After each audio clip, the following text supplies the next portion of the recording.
más urgentes con Medir el Gobierno Abierto, un espacio en el que nos dedicamos a reflexionar cómo el gobierno abierto impactó o modificó cómo se llevan a cabo las cosas en el sector público, con los actores del tercer sector. En primer lugar lo hicimos con los recursos humanos, y ahora en esta segunda tanda, en esta segunda edición de Medir el Gobierno Abierto, vamos a hacerlo con las compras y contrataciones públicas, para ver qué elementos del gobierno abierto podemos encontrar en los procedimientos, en las tendencias, cómo las compras y contrataciones se vieron afectadas con todos los nuevos principios que trae el gobierno abierto. Tampoco nos vamos a olvidar que estamos en la mitad de una pandemia del coronavirus, así que vamos también a mencionar cómo es que el coronavirus y el estado de emergencia afecta a los contratos que están en curso, a los procesos de compras y contrataciones. Y vamos a empezar a hacerlo con Juan Carlos Melián, que es abogado y es presidente de la Asociación Nacional de Profesionales de la Transparencia, Acredita. Bienvenido, Juan Carlos, gracias por tu tiempo. ¿Qué tal? Buenas tardes a todos. Buenas tardes. Bueno, si te parece, podemos empezar comentando, así en líneas generales, porque este es nuestro primer acercamiento al tema, ¿qué elementos del procedimiento de compras y contrataciones se vio afectado por principios del gobierno abierto? Puede ser tanto a nivel autonómico como de España. ¿Algún caso interesante que te parezca, o si te parece que todo se vio afectado de la misma forma? Bueno, yo creo que hay una transformación en la contratación pública muy importante, ¿vale? Y que por supuesto toca aspectos del gobierno abierto. Toca aspectos del gobierno abierto no solo porque traslada como objetivo de la ley el que la contratación como instrumento estratégico para implementar políticas sociales, medioambientalmente sostenibles, políticas de innovación, todo ello relacionado con los objetivos del desarrollo sostenible, sino que además también incorpora, yo creo que a mi juicio, un principio fundamental de la contratación con naturaleza transversal, bueno, un par de principios que los incorpora ahora de forma transversal, antes aplicable solo a una parte del procedimiento de contratación, pero ahora aplicable, es el principio de transparencia de principio a fin en todo el procedimiento de contratación, ¿vale? De tal manera que desde la concepción misma de contratación, de la intención de contratar, debe estar presidido el procedimiento por el principio de contratación, de transparencia hasta el final de la extinción del contrato. Siempre debe hacerse con transparencia, y también el principio que se incorpora con naturaleza transversal es el de integridad en la contratación pública, ¿vale? Además de los principios de objetividad, publicidad, igualdad, etcétera, etcétera, que están ya incorporados desde hace tiempo con naturaleza transversal también. ¿Y cómo dirías que eso se ve reflejado en un procedimiento concreto? Bueno, ¿Los principios se bajan al procedimiento? Desde el punto de vista de la transparencia, y en mi opinión personal, y que realmente justifica el contenido de la ley en su totalidad, el que la ley sea tan poco transparente desde esa perspectiva, una ley tan larga de naturaleza reglamentista, pues el que lo justifica yo creo que es la implantación de la contratación electrónica. A partir de ahí, estamos ahora en un proceso de implantación paulatino de la contratación electrónica, pero a partir del momento que estén implantados ya todas las entidades del sector público, será muy fácil obtener la información, si cumplen con lo que ha establecido la ley, con las obligaciones que ha establecido la ley de contratos del sector público. Será relativamente sencillo obtener la información. También hay que apuntar que no es tan fácil como parece. Sí. De entrada ha habido problemas para conciliar a través de qué forma obtenemos información, principalmente en la plataforma de contratación del Estado. En su informe la OIRESCOM se queja amargamente de determinadas cuestiones que inciden en la transparencia de los procedimientos y la dificultad de obtener los datos de los mismos. Claro. ¿Son dificultades técnicas o políticas? ¿Es un tema de voluntad o de...? Dificultades técnicas vinculadas con la falta de calidad de los datos que se obtienen, ¿sabes? La información que se puede obtener, los datos, para obtener información tienes que tener los datos, y los datos se tienen que ofrecer de manera que permita extraerlos sin que se pierdan datos por el camino, que tengas la seguridad de que estás contando con todos los datos.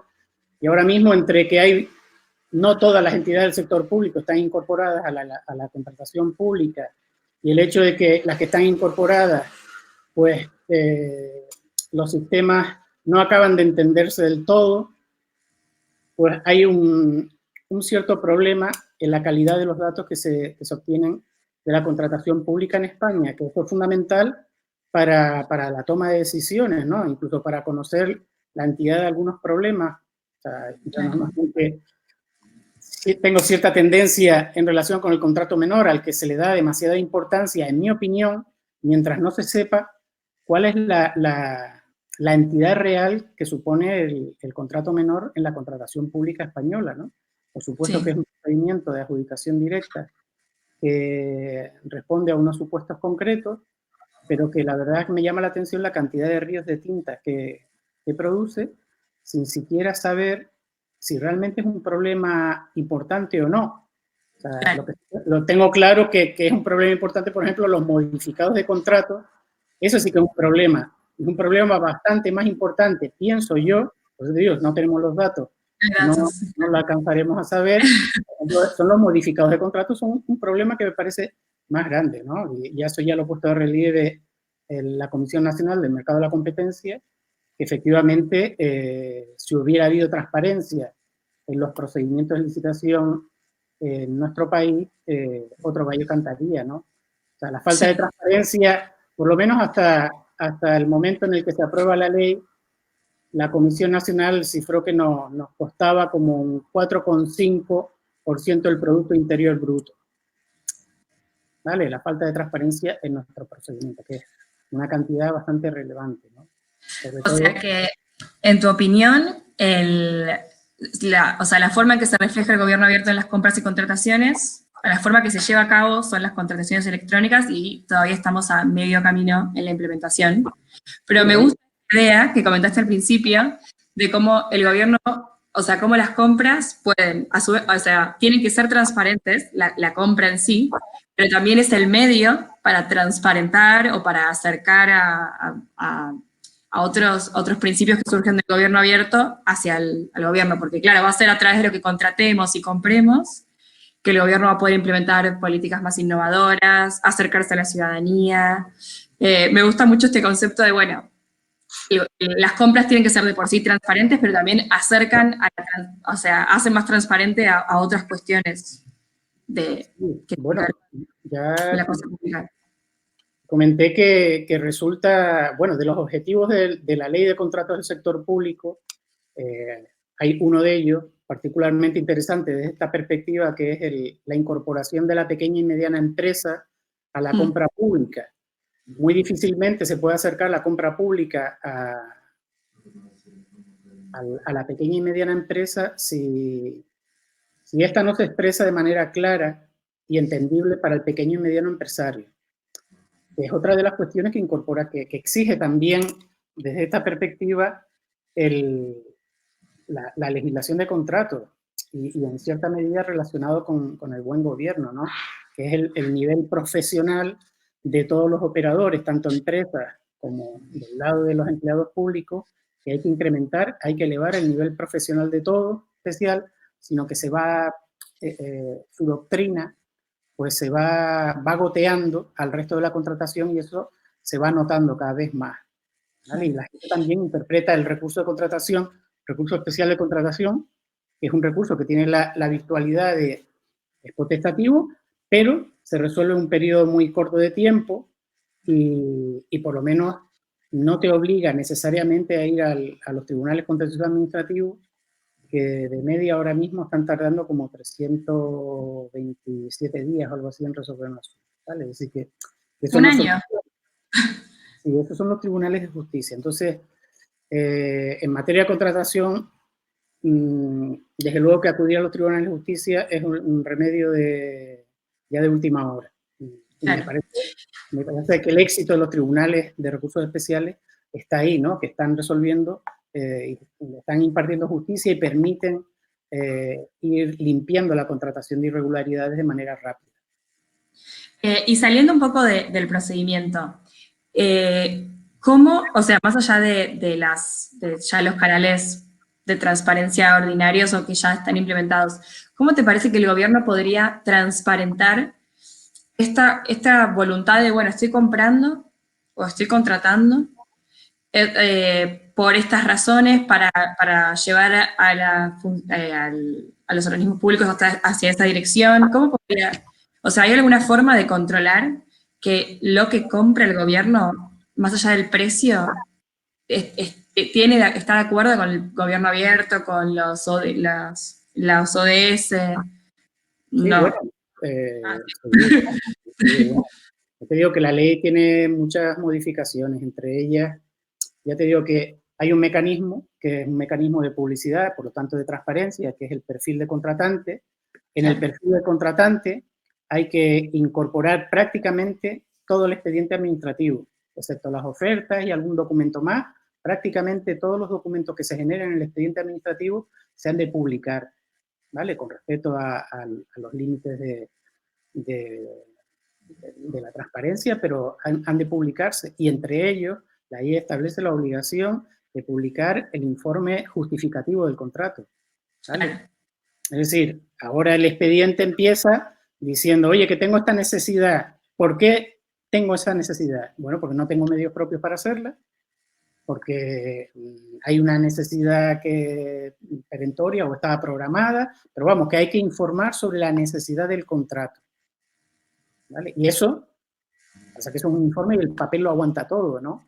Pero bueno, hay una autoridad que firma que el contrato ese es necesario y por lo tanto es necesario comprarlo. Después también hay que incorporar el presupuesto base de licitación con la incorporación del valor del contrato, es decir, según precios de mercado. Es decir, no es como antes, que el primer documento del expediente era un decreto, una orden, un acto administrativo que decía, cómprese por 200.000 euros. Y bueno, ¿y esos 200.000 euros de dónde salieron? Pues ahora tiene que existir una trazabilidad de los elementos fundamentales del contrato en el expediente administrativo.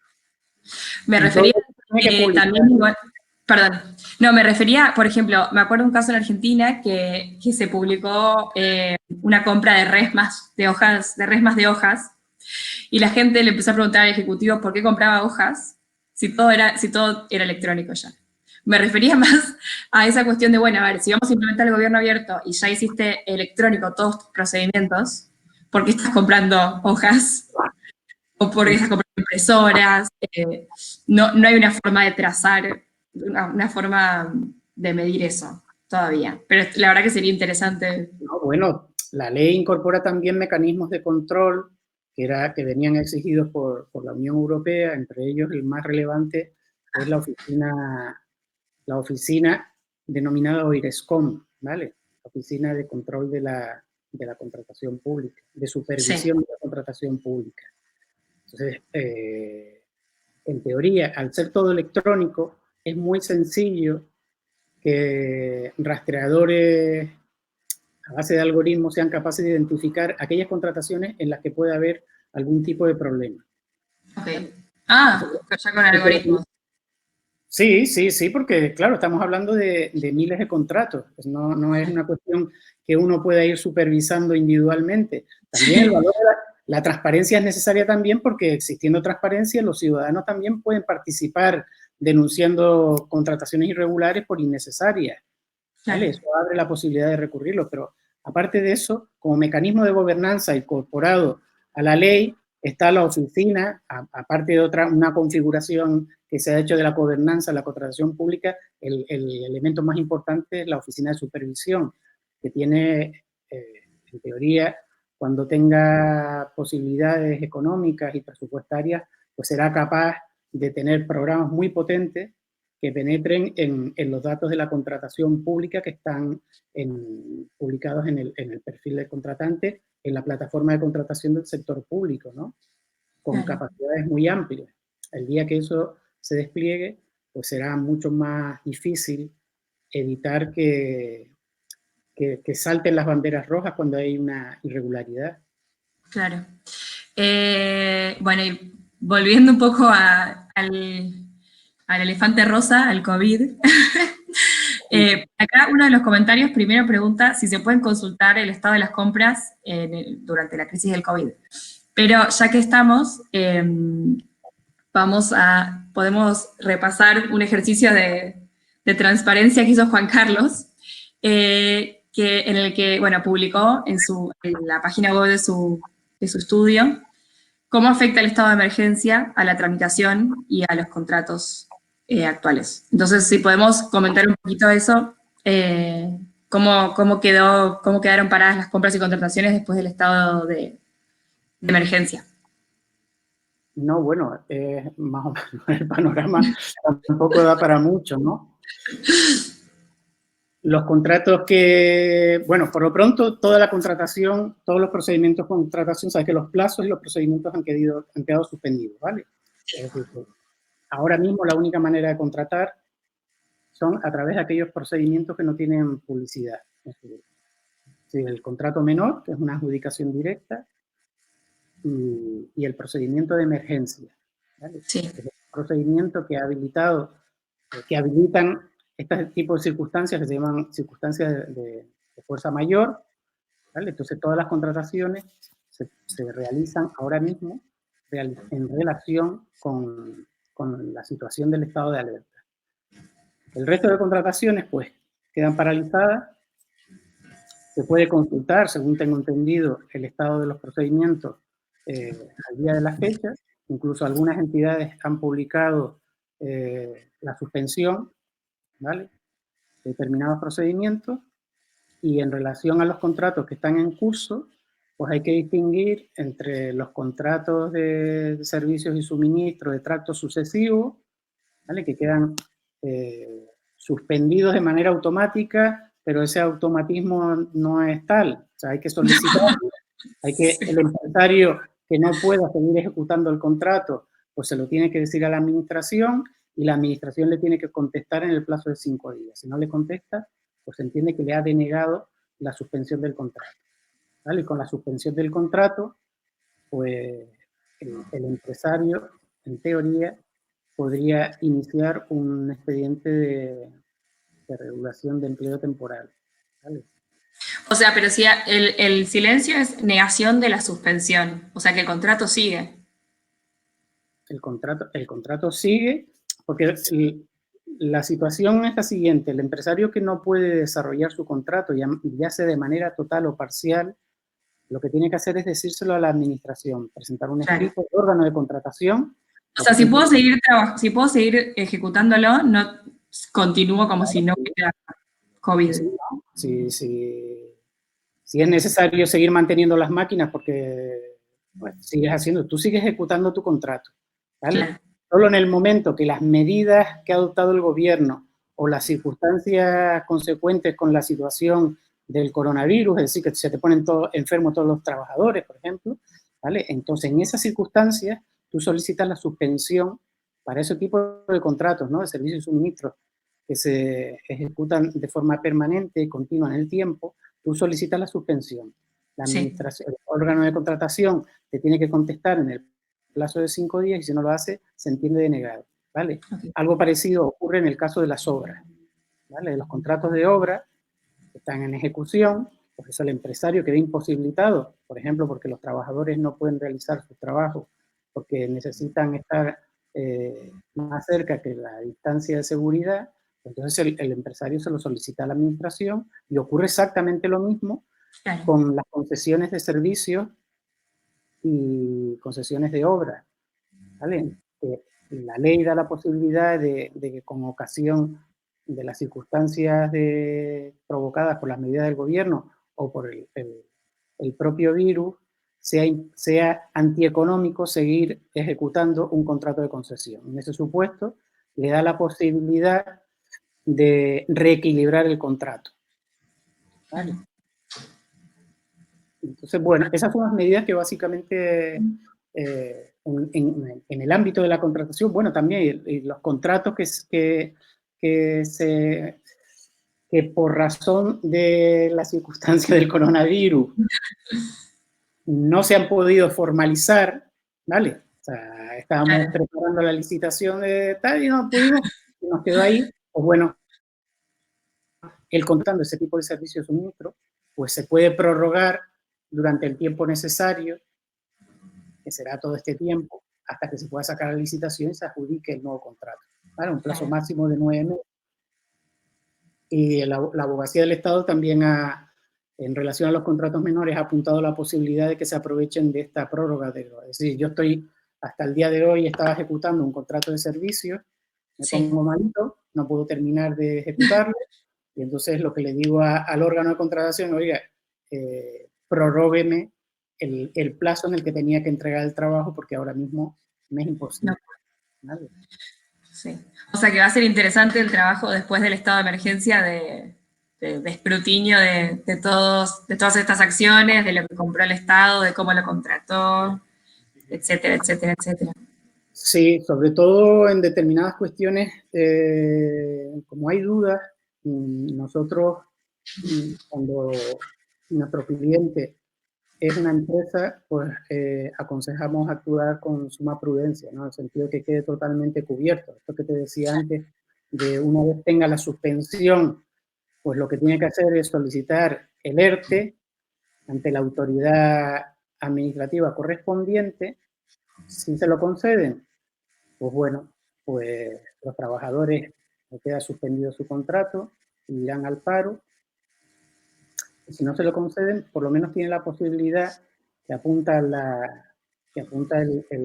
artículo 34 del Real Decreto 8/2020, que es de solicitar indemnización por distintos conceptos, ¿vale? Ante la suspensión del contrato, el Real Decreto reconoce la posibilidad de solicitar indemnización por distintos conceptos. El concepto que está levantando mayores dudas es el de gastos salariales, ¿vale? De gastos salariales, pues incluye la seguridad social, no la incluye. Bueno, ante esas dudas, ¿vale? En principio, mi opinión es que sí los incluye, ¿vale? Porque hay varias resoluciones de los tribunales de contratación que cuando describen la necesidad de desglosar el presupuesto base de licitación, apunta a la necesidad también de incorporar los gastos de seguridad social y lo incluye dentro de lo que se consideran gastos salariales. Claro. Y además me parece que si no, no se estaría indemnizando la totalidad del daño, ¿vale? Claro. Por supuesto no se indemniza el beneficio del empresario, pero sí se indemniza el resto, la mayor parte del resto de los gastos que ocasiona la situación del coronavirus. Un poco lo que intenta el gobierno es dar una de cal y otra de arena para que las empresas tampoco sufran demasiado con la situación esta, desde el punto de vista de los contratos públicos, desde el lado de los contratos públicos, que no sea una dificultad añadida, ¿no? El hecho de la suspensión, porque la suspensión del régimen normal abre la posibilidad de resolución del contrato, etc. En este caso no. Bueno, Juan Carlos, muchas gracias por tu tiempo.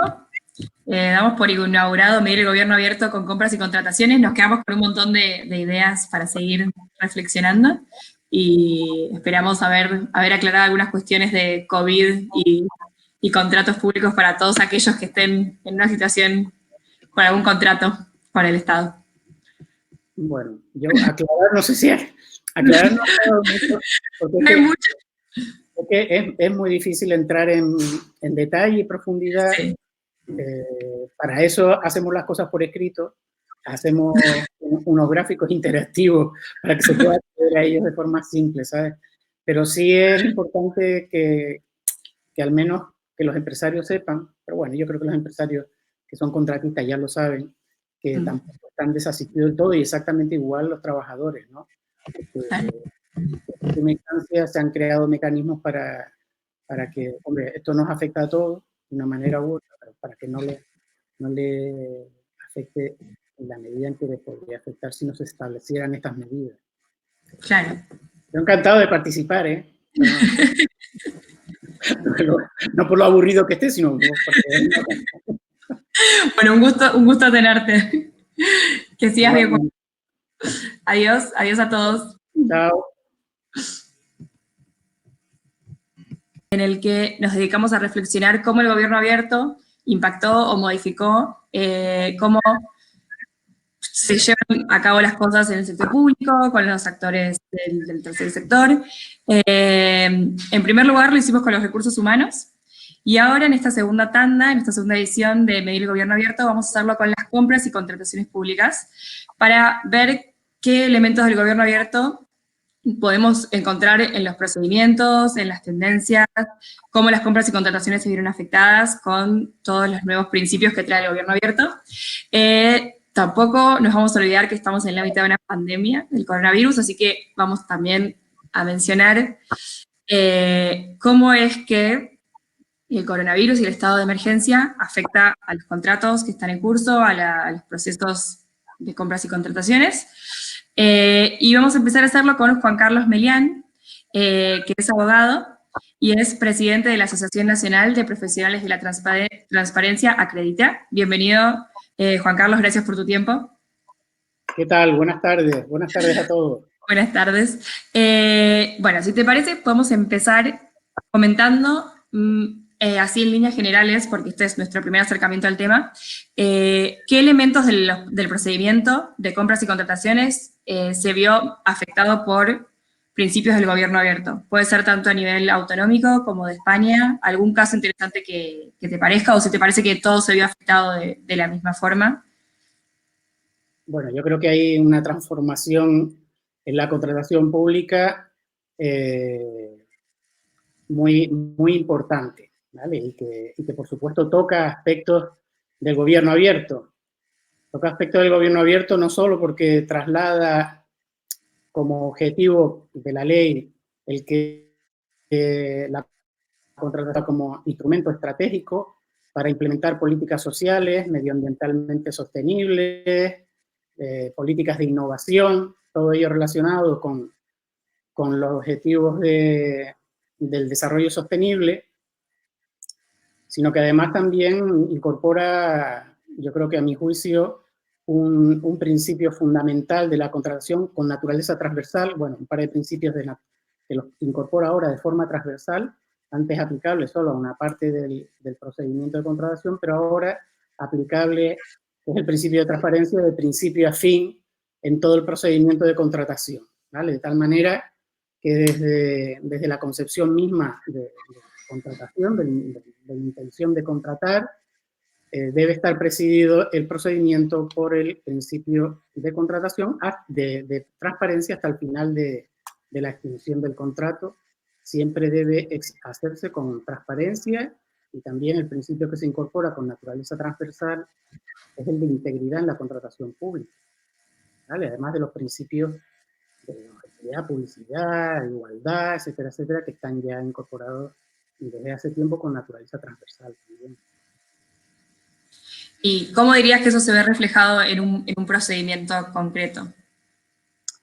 Bueno, ¿Los principios se bajan al procedimiento? desde el punto de vista de la transparencia, y en mi opinión personal, y que realmente justifica el contenido de la ley en su totalidad, el que la ley sea tan poco transparente desde esa perspectiva, una ley tan larga de naturaleza reglamentista, pues el que lo justifica yo creo que es la implantación de la contratación electrónica.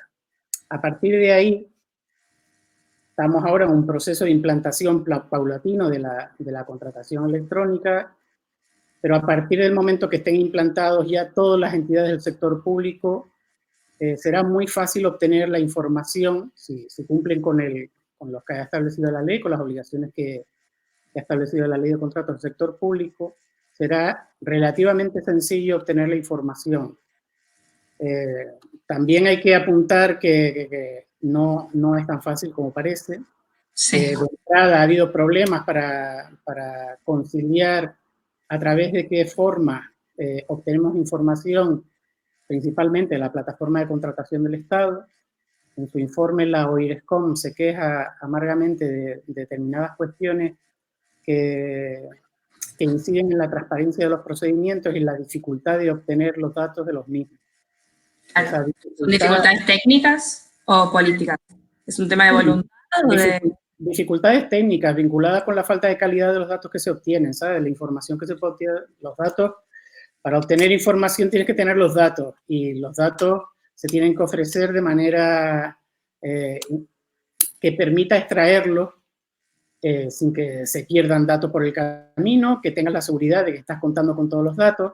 Y ahora mismo, entre que no todas las entidades del sector público están incorporadas a la contratación pública, y el hecho de que las que están incorporadas, pues los sistemas no acaban de entenderse del todo, pues hay un cierto problema en la calidad de los datos que se obtienen de la contratación pública en España, que esto es fundamental para la toma de decisiones, ¿no? Incluso para conocer la entidad de algunos problemas. O sea, yo normalmente sí tengo cierta tendencia en relación con el contrato menor, al que se le da demasiada importancia, en mi opinión, mientras no se sepa cuál es la entidad real que supone el contrato menor en la contratación pública española, ¿no?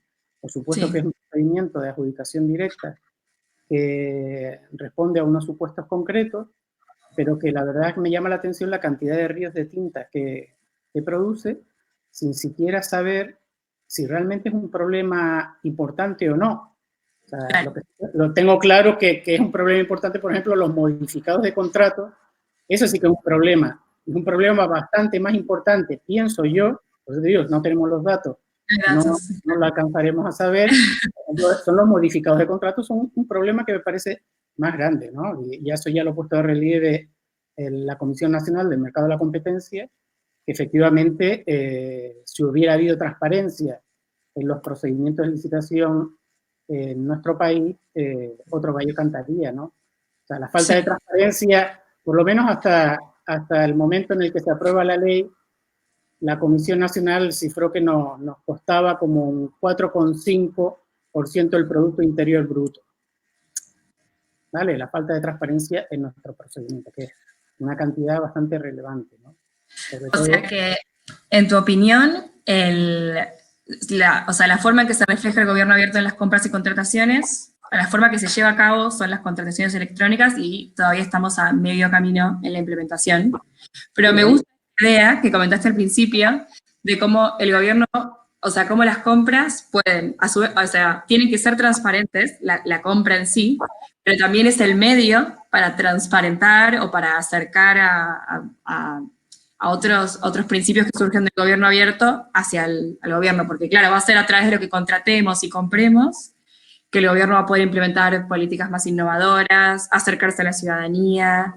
Me gusta mucho este concepto de, bueno, las compras tienen que ser de por sí transparentes, pero también acercan, o sea, hacen más transparente a otras cuestiones de la cosa pública.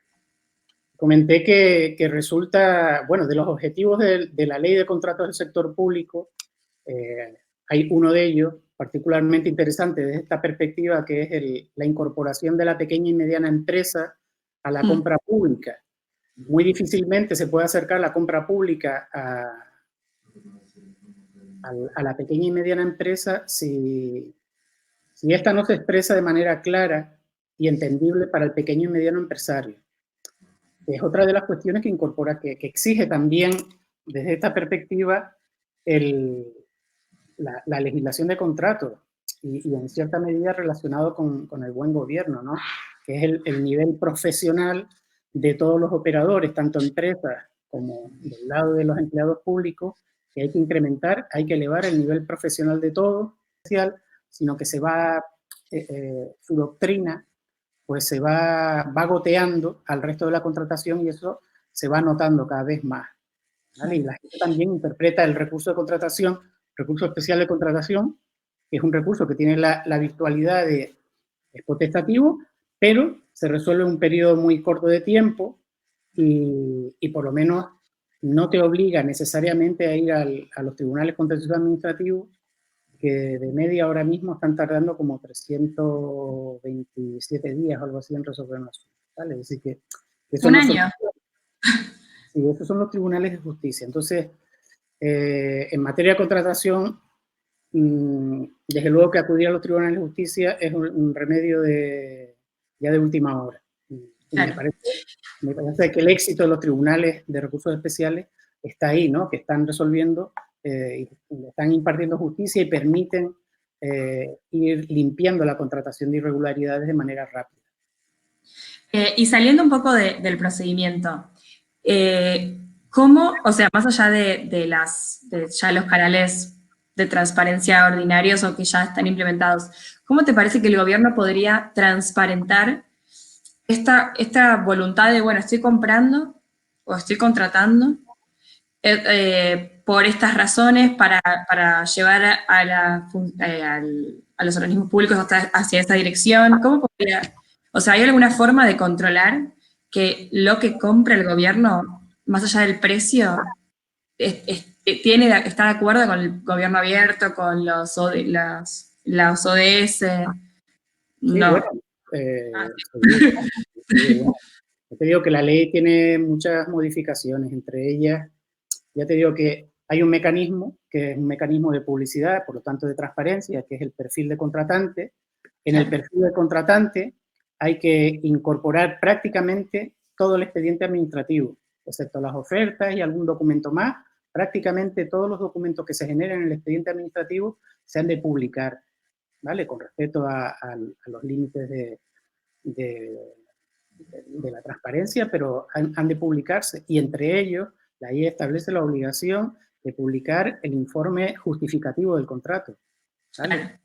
Es decir, ahora el expediente empieza diciendo, oye, que tengo esta necesidad. ¿Por qué tengo esa necesidad? Bueno, porque no tengo medios propios para hacerla, porque hay una necesidad perentoria o estaba programada, pero vamos, que hay que informar sobre la necesidad del contrato, ¿vale? Y eso, pasa que es un informe y el papel lo aguanta todo, ¿no? Pero bueno, hay una autoridad que firma que el contrato ese es necesario y por lo tanto es necesario comprarlo. Después también hay que incorporar el presupuesto base de licitación con la incorporación del valor del contrato, es decir, según precios de mercado. Es decir, no es como antes, que el primer documento del expediente era un decreto, una orden, un acto administrativo que decía, cómprese por 200.000 euros. Y bueno, ¿y esos 200.000 euros de dónde salieron? Pues ahora tiene que existir una trazabilidad de los elementos fundamentales del contrato en el expediente administrativo. Me refería también igual, perdón, no, me refería, por ejemplo, me acuerdo un caso en Argentina que se publicó una compra de resmas de hojas, y la gente le empezó a preguntar al ejecutivo por qué compraba hojas si todo era electrónico ya. Me refería más a esa cuestión de, bueno, a ver, si vamos a implementar el gobierno abierto y ya hiciste electrónico todos tus procedimientos, ¿por qué estás comprando hojas? ¿O por qué estás comprando impresoras?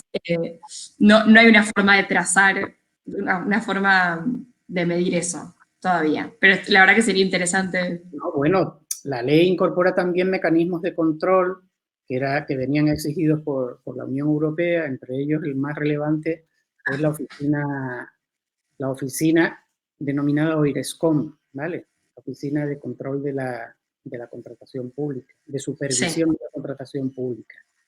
Entonces, en teoría, al ser todo electrónico, es muy sencillo que rastreadores a base de algoritmos sean capaces de identificar aquellas contrataciones en las que puede haber algún tipo de problema. Okay. Ah, ya con algoritmos. Sí, porque claro, estamos hablando de miles de contratos, pues no es una cuestión que uno pueda ir supervisando individualmente. También el valor de la transparencia es necesaria también porque existiendo transparencia los ciudadanos también pueden participar denunciando contrataciones irregulares por innecesarias, ¿vale? Eso abre la posibilidad de recurrirlo, pero aparte de eso, como mecanismo de gobernanza incorporado a la ley, está la oficina, aparte de una configuración que se ha hecho de la gobernanza, la contratación pública, el elemento más importante es la oficina de supervisión, que tiene, en teoría, cuando tenga posibilidades económicas y presupuestarias, pues será capaz de tener programas muy potentes que penetren en los datos de la contratación pública que están publicados en el perfil del contratante, en la plataforma de contratación del sector público, ¿no? con capacidades muy amplias. El día que eso se despliegue, pues será mucho más difícil evitar que salten las banderas rojas cuando hay una irregularidad. Claro. Bueno, y volviendo un poco al elefante rosa, al COVID. Acá uno de los comentarios primero pregunta si se pueden consultar el estado de las compras durante la crisis del COVID. Pero ya que estamos, podemos repasar un ejercicio de transparencia que hizo Juan Carlos, en el que, bueno, publicó en la página web de su estudio cómo afecta el estado de emergencia a la tramitación y a los contratos actuales. Entonces, si podemos comentar un poquito eso, cómo quedaron paradas las compras y contrataciones después del estado de emergencia. No, bueno, más o menos el panorama tampoco da para mucho, ¿no? Los contratos bueno, por lo pronto, toda la contratación, todos los procedimientos de contratación, sabes que los plazos y los procedimientos han quedado suspendidos, ¿vale? Es decir, ahora mismo la única manera de contratar son a través de aquellos procedimientos que no tienen publicidad. Es decir, el contrato menor, que es una adjudicación directa, y el procedimiento de emergencia, ¿vale? Sí. Es el procedimiento que habilitan este tipo de circunstancias que se llaman circunstancias de fuerza mayor, ¿vale? Entonces todas las contrataciones se realizan ahora mismo en relación con la situación del estado de alerta. El resto de contrataciones, pues, quedan paralizadas. Se puede consultar, según tengo entendido, el estado de los procedimientos al día de las fechas. Incluso algunas entidades han publicado la suspensión, ¿vale?, de determinados procedimientos, y en relación a los contratos que están en curso, pues hay que distinguir entre los contratos de servicios y suministros de tracto sucesivo, ¿vale?, que quedan suspendidos de manera automática, pero ese automatismo no es tal. O sea, hay que solicitar, el empresario que no pueda seguir ejecutando el contrato, pues se lo tiene que decir a la administración, y la administración le tiene que contestar en el plazo de 5 días. Si no le contesta, pues se entiende que le ha denegado la suspensión del contrato, ¿vale? Y con la suspensión del contrato, pues el empresario, en teoría, podría iniciar un expediente de regulación de empleo temporal, ¿vale? O sea, pero si el silencio es negación de la suspensión, o sea que el contrato sigue.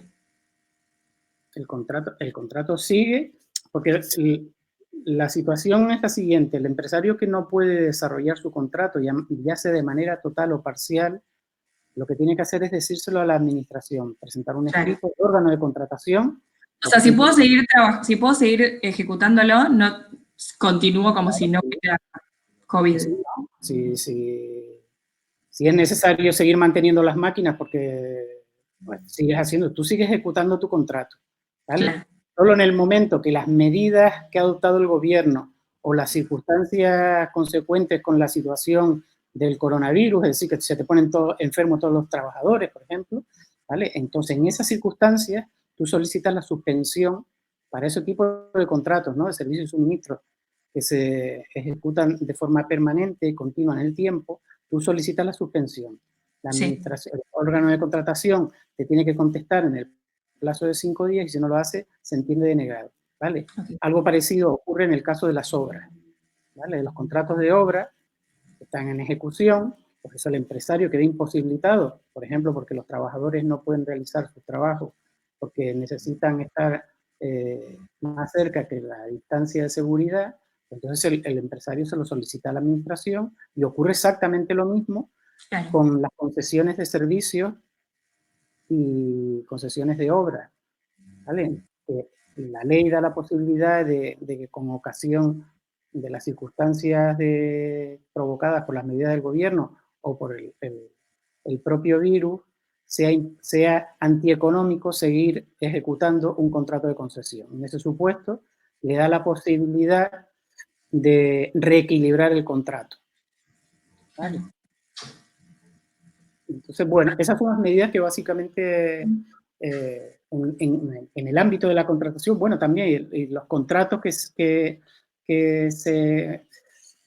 por razón de la circunstancia del coronavirus no se han podido formalizar, ¿vale? O sea, estábamos preparando la licitación de tal y no pudimos, y nos quedó ahí, pues bueno, el contratando ese tipo de servicios de suministro, pues se puede prorrogar durante el tiempo necesario, que será todo este tiempo, hasta que se pueda sacar la licitación y se adjudique el nuevo contrato.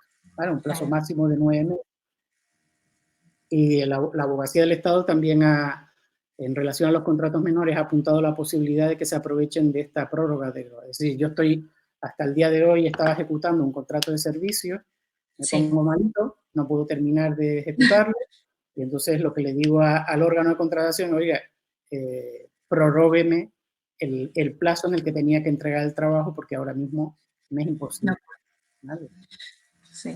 O sea que va a ser interesante el trabajo después del estado de emergencia de escrutinio de todas estas acciones, de lo que compró el Estado, de cómo lo contrató, etcétera, etcétera, etcétera.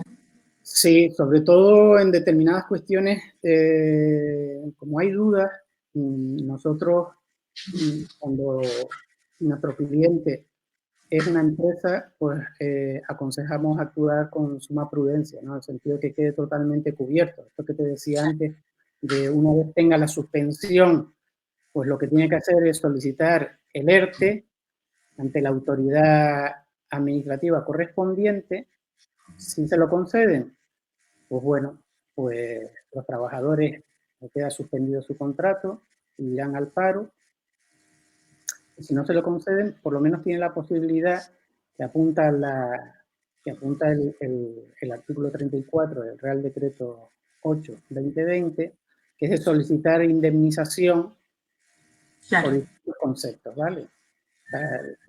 Ante la suspensión del contrato, el Real Decreto reconoce la posibilidad de solicitar indemnización por distintos conceptos. El concepto que está levantando mayores dudas es el de gastos salariales, ¿vale? De gastos salariales, pues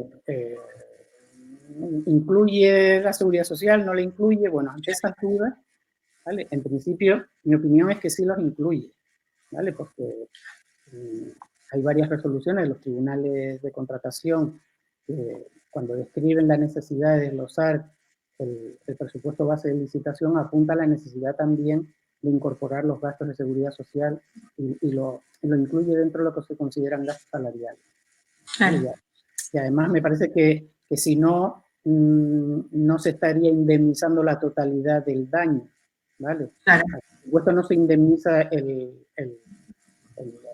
beneficio del empresario, pero sí se indemniza el resto, la mayor parte del resto de los gastos que ocasiona la situación del coronavirus. Un poco lo que intenta el gobierno es dar una de cal y otra de arena para que las empresas tampoco sufran demasiado con la situación esta, desde el punto de vista de los contratos públicos, desde el lado de los contratos públicos, que no sea una dificultad añadida, ¿no? El hecho de la suspensión, porque la suspensión del régimen normal abre la posibilidad de resolución del contrato, etc. En este caso no. Bueno, Juan Carlos, muchas gracias por tu tiempo. Damos por inaugurado medir el gobierno abierto con compras y contrataciones. Nos quedamos con un montón de ideas para seguir reflexionando y esperamos haber aclarado algunas cuestiones de COVID y contratos públicos para todos aquellos que estén en una situación con algún contrato con el Estado. Bueno, yo aclarar, no sé si aclarar no puedo mucho, porque es muy difícil entrar en detalle y profundidad. Sí. Para eso hacemos las cosas por escrito, hacemos unos gráficos interactivos para que se pueda acceder a ellos de forma simple, ¿sabes? Pero sí es importante que al menos que los empresarios sepan, pero bueno, yo creo que los empresarios que son contratistas ya lo saben, que tampoco están desasistidos del todo y exactamente igual los trabajadores, ¿no? En última instancia se han creado mecanismos para que, hombre, esto nos afecta a todos de una manera u otra, pero para que no le afecte en la medida en que le podría afectar si no se establecieran estas medidas. Claro. Yo encantado de participar, ¿eh? No por lo aburrido que esté, sino porque... Bueno, un gusto tenerte. Que sigas bien. Bueno, Adiós, adiós a todos. chao.